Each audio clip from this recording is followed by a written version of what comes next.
ఈ మూవీ గురించి ఏ చిన్న హింట్ నేను ముందు చెప్పినా గానీ, మీకు అంత ఇంట్రెస్టింగ్‌గా ఉండదు. అందుకు డైరెక్ట్‌గా స్టోరీలోకి వెళ్ళిపోదాం. అలాగే ఇది ఒక 18+ మూవీ కాబట్టి, చిన్న పిల్లవాళ్ళు ఎవరన్నా ఈ వీడియో చూస్తుంటే స్కిప్ చేసేయండి. ఇక మూవీ స్టోరీలోకెళ్తేని, ఈ మూవీలోని ఒక 2 మెయిన్ క్యారెక్టర్స్ ఉంటాయి. వీళ్ళ పేరు వచ్చేసి రాజు, రాణి. మూవీ స్టార్టింగ్ సీన్‌లోనే మనకి రాజు, రాణితో చాలా ఫోర్స్‌బుల్ గాని ఇంటిమేట్ అవుతూ ఉంటారు. ఆ తర్వాత రోజు రాణి అద్దం ముందు కూర్చుని, తన చెవుని అలాగే తన పెదాల్ని క్లీన్ చేసుకుంటూ ఉంటుంది. ఈ 2 ప్లేసెస్ నుంచి ఈమెకి బ్లడ్ వస్తూ ఉంటుంది. నైట్ రాజు రాణితోని చాలా బలవంతంగా ఇంటిమేట్ అయినందుకు ఈమెకి గాయాలు తగిలి ఉంటాయి. అయితే రాణి వచ్చేసి ఒక వేశ్య గృహంలోని ఒక వేశ్య కింద పనిచేస్తూ ఉండేది. అక్కడ ఈమె పెద్ద.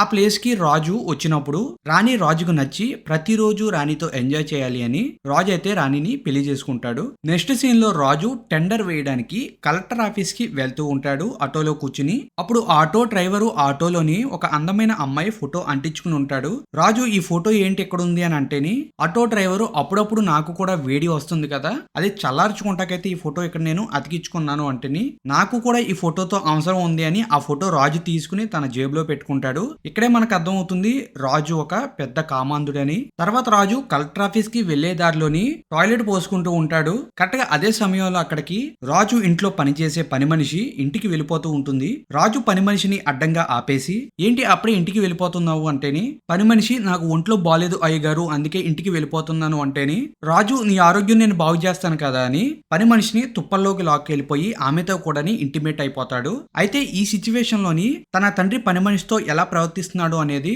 రాజు కొడుకైన యువరాజు అయితే చూసేస్తాడు. నెక్స్ట్ సీన్ లోని యువరాజు ఇంటికి వెళ్ళిన తర్వాత రాణి యువరాజుకి భోజనాన్ని పెడుతుంది. నువ్వు బాగా చదువుతున్నావా, నువ్వు ఇంగ్లాండ్ వెళ్ళాలి కదా అని అంటుంది. యువరాజు నాకు ఇంగ్లాండ్ వెళ్ళాలని లేదు అని అంటాడు. అప్పుడు రాణి కొద్దిగా సీరియస్ గాని నువ్వు ఖచ్చితంగా ఇంగ్లాండ్ వెళ్ళాలి అంటుంది. యువరాజు నేను ఇంగ్లాండ్ వెళ్ళిపోతే నువ్వేం చేస్తావు ఒకదానివి ఇక్కడ అంటేని, నేను ఏదన్నా చేస్తాను కానీ నువ్వు ఖచ్చితంగా ఇంగ్లాండ్ వెళ్ళాలి అని రాణి అంటుంది. ఇక ఆ రోజు చీకటి పడిపోతుంది. నైట్ అయిన తర్వాత రాజు ఇంటికి వస్తాడు. రాణికి రాజు వచ్చే సౌండ్ వినిపించి మళ్ళీ నా మొగుడు మృగం కింద నా మీద పడిపోతాడు అని ముందుగానే ఆమె తన చెవిలీల్ని తీసేస్తుంది. అక్కడికి వచ్చిన రాజు కూడా రాణిపై ఒక మృగంలాగా పడి నీ అంతు చూస్తాను చూడు అని బలవంతంగా ఇంటిమేట్ అవుతాడు. ఇక నెక్స్ట్ సీన్ లోని రాణి తను ఇంతకు ముందు పనిచేసే వేశ్యా గృహానికి కాల్ చేస్తుంది. ఆ వేశ్యా గృహంలోని రాణి ఫ్రెండ్ కాల్ అయితే లిఫ్ట్ చేస్తుంది. రాణి ఆమెను అడుగుతుంది నువ్వు ఎలా ఉన్నావు అని. నేను బాగానే ఉన్నాను, కానీ నువ్వు ఇక్కడ ఉన్నప్పుడు ఒక రాణిలాగా బతికేదానివి, కానీ అక్కడికి వెళ్ళిన తర్వాతే నువ్వు నిజంగా ఒక వేశ్యలాగా మారిపోయావు అని ఈమె అంటూ ఉంటుంది.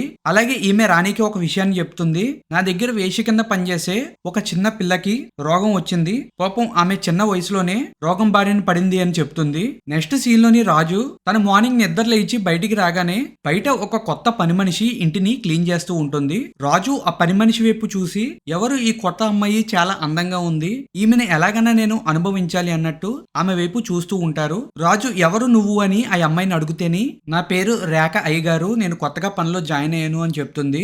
రాజు ఆ అమ్మాయి వైపు అదో రకంగా చూస్తూ వెళ్ళి టవల్ పట్టరా అని అంటాడు. రేఖ కూడా అక్కడి నుంచి వెళ్తుంది. నెక్స్ట్ సీన్ లోని యువరాజు రాజు దగ్గరికి వెళ్ళి నానా నేను పై చదువుల కోసం ఇంగ్లాండ్ వెళ్ళాలి అనుకుంటున్నాను, నేను మా అమ్మని తీసుకుని కొన్ని రోజులు ఇంగ్లాండ్ వెళ్ళి అక్కడ చదువుకుంటాను అంటేని రాజు ఇక్కడ చదువుకోలేవా, ఇక్కడేం పోయింది అంటేని యువరాజు అక్కడ చదువులు బాగా చెప్తారు, నేను అక్కడికి వెళ్తాను అని మాట్లాడుతూ ఉంటేని రాజుకి కోపం వస్తూ ఉంటుంది. కరెక్ట్ గా అప్పుడే ఆ ప్లేస్ కి రేఖ కాఫీ పట్టుకుని వస్తుంది. రాజు రేఖ వైపు చూస్తూ ఇక ఆ మత్తులోని యువరాజు మాట్లాడిన మాటల్ని పెద్దగా పట్టించుకోడు. ఆ తర్వాత రోజే రేఖ బయట బట్టలు ఉతుకుతూ ఉంటేని రాజు రేఖని దొంగచాటుగా చూస్తూ దీన్ని ఎలాగన్నా గానీ ఒక్కసారన్నా ఉపయోగించుకోవాలి, ఛాన్స్ వస్తే బాగుండు అని చాలా కామంతో రేఖ వైపు చూస్తూ ఉంటాడు. తర్వాత రాజు రాణి దగ్గరికి వెళ్ళి నువ్వు పాత పని మనిషిని ఎందుకు పనిలోంచి తీసేసావు అని అడుగుతేని రాణి పని మనుషులు ఇంట్లో పని చేయడానికి మాత్రమే, నువ్వు పర్సనల్ గా కూడా యూజ్ చేసుకుంటే ఎందుకు పని చేస్తారు అనగానే రాజుకి చాలా కోపం వచ్చేస్తుంది. రాణిని కొట్టడానికి మీదకి వెళ్ళి నువ్వు నీ హద్దుల్లో ఉంటే బాగుంటుంది, లేకపోతే నిన్ను ఎక్కడి నుంచి అయితే తీసుకొచ్చానో అక్కడే వదిలేస్తాను అని రాజు చాలా సీరియస్ అయ్యి అక్కడి నుంచి వెళ్ళిపోతాడు. రాజు వెళ్ళగానే ఆ ప్లేస్ కి రేఖ వస్తుంది. రేఖ రాణితో అంటుంది రాణి గారు మీ చీరలన్నీ చాలా బాగున్నాయి, చాలా అందంగా ఉన్నాయి అంటుంది. రాణి నీకు కావాలంటే ఒక చీర తీసుకో అంటేని రేఖ కూడా అక్కడ ఉన్న ఒక చీరని తీసుకుంటుంది. రాణి ఆ చీరని కట్టుకో అంటేని రేఖ ఆ చీరని సరిగ్గా కట్టుకోదు. అప్పుడు రాణి రేఖని చూసి నవ్వి చీర ఎలా కట్టుకోవాలో నేను నేర్పిస్తాను అని రాణియే రేఖకి చీరను కడుతుంది. రేఖ ఆ చీరని కట్టుకుని చాలా ఆనందపడుతుంది. ఇక ఆ రోజు నైట్ కూడా రాజు ఫుల్లిగా తాగేసి రాణితో ఇంటిమేట్ అవుదామని రాణి రూమ్ లోకి వెళ్తాడు. ఫ్యాన్ ఆన్ చేస్తుంటే ఫ్యాన్ ఆన్ ఆన్ అవ్వదు. రాజు ఫ్యాన్ ఆన్ అవుతలేదు అని రాణి దగ్గరికి వెళ్లకుండా హాల్లోకి అయితే వెళ్ళిపోతాడు. రాణి ఈ రోజు నాకు కష్టం తప్పింది అని ఆనందపడుతుంది.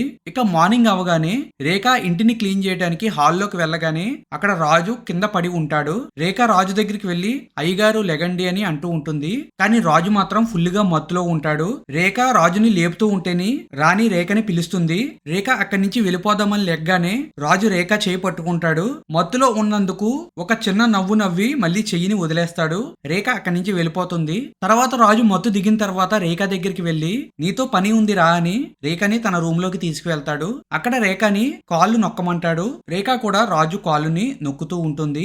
రాజు మాత్రం ఇంకొద్దిగా పైకి నొక్కు అని రేఖని దగ్గర దాకా పిలిపించుకుంటాడు. రాజు రేఖకి మందు ఆఫర్ చేస్తాడు. రేఖ కూడా ఆ మందుని తీసుకుని తాగుతుంది. తాగే క్రమంలోని మందు ఒంటిపైన ఒలిగిపోతుంది. ఒకవైపు రాజు నవ్వుతూని ఒంటిపైన అంతా ఒలబోసేసుకున్నావని రేఖని టచ్ చేస్తూ ఉంటాడు. రేఖేమో ఏమీ పర్వాలేదు అయ్యగారు నేను ఉతికేసుకుంటాను అని అంటుంది. కానీ రాజు మాత్రం రేఖ దగ్గర దాకా వెళ్లి స్లోగా తన జాకెట్ ని తీసేస్తూ ఉంటాడు. కరెక్ట్ గా అదే సమయంలో అక్కడికి యువరాజు వస్తాడు. నాన్న మీ గురించి ఎవరో వచ్చారు అని చెప్తాడు. ఇక రాజు కూడా మంచి ఛాన్స్ మిస్ అయ్యింది అని అక్కడి నుంచి వెళ్ళిపోతాడు. యువరాజు కూడా అక్కడ ఏం జరుగుతుందో మొత్తం చూసేస్తాడు. యువరాజు తన అమ్మ దగ్గరికి వెళ్లి మనం తొందరలోనే ఇంగ్లాండ్ వెళ్ళిపోదాము, నేను బాగా చదువుకుంటాను అమ్మా అని అంటాడు. రాణి కూడా యువరాజు మాట విని చాలా ఆనందపడుతుంది. ఇక ఆ రోజు నైటు రాణి పడుకున్నప్పుడు రేఖ ఇంటిమేట్ అవుతున్న సౌండ్స్ రాణికి వినిపిస్తాయి. ఆ సౌండ్స్ వినగానే రాణి ఆనందపడుతుంది. ఇక్కడే ఈ మూవీలోని మెయిన్ ట్విస్ట్ రివీల్ అవుతుంది. నిజానికి రేఖ ఎవరో కాదు, వేశ్యగృహంలో పనిచేసే అమ్మాయి. రాణి వేశ్యగృహంలో ఉన్న తన ఫ్రెండ్ కి కాల్ చేసినప్పుడు తన ఫ్రెండ్ ఒక అమ్మాయికి రోగం వచ్చింది అని చెప్పింది. ఆ అమ్మాయి ఇంకెవరో కాదు రేఖే. రేఖని కావాలని రాణి తన ఇంట్లో పనిలో పెట్టుకుంటుంది. తన మొగుడు గురించి రాణికి తెలుసు కాబట్టి తన మొగుడు ఈ పని మనిషితో ఇంటిమేట్ అవుతేని ఆ రోగం తన మొగుడుకు కూడా వస్తుంది. ఆ తర్వాత నేను నా మొగుడి నుంచి తప్పించుకోవచ్చు అని రాణి ఇదంతా ప్లాన్ చేసి ఉంటుంది. ఇప్పుడు రాణి చాలా ఆనందంగా రేఖ ఇంటిమేట్ అవుతున్న రూమ్ దగ్గరికి వెళ్తుంది. అప్పుడే పక్క నుంచి రాణికి ఒక శబ్దం వస్తుంది.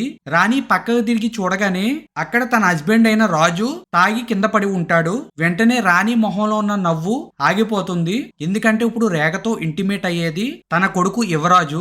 లోపల యువరాజే రేఖతో ఇంటిమేట్ అవుతూ ఉంటాడు. బయటేమో రాణి ఏంటి ఇలా జరిగింది అని బాధపడుతూ ఉంటుంది. ఇక ఈ సీన్ తోనే ఈ మూవీ ఎండ్ అయిపోతుంది.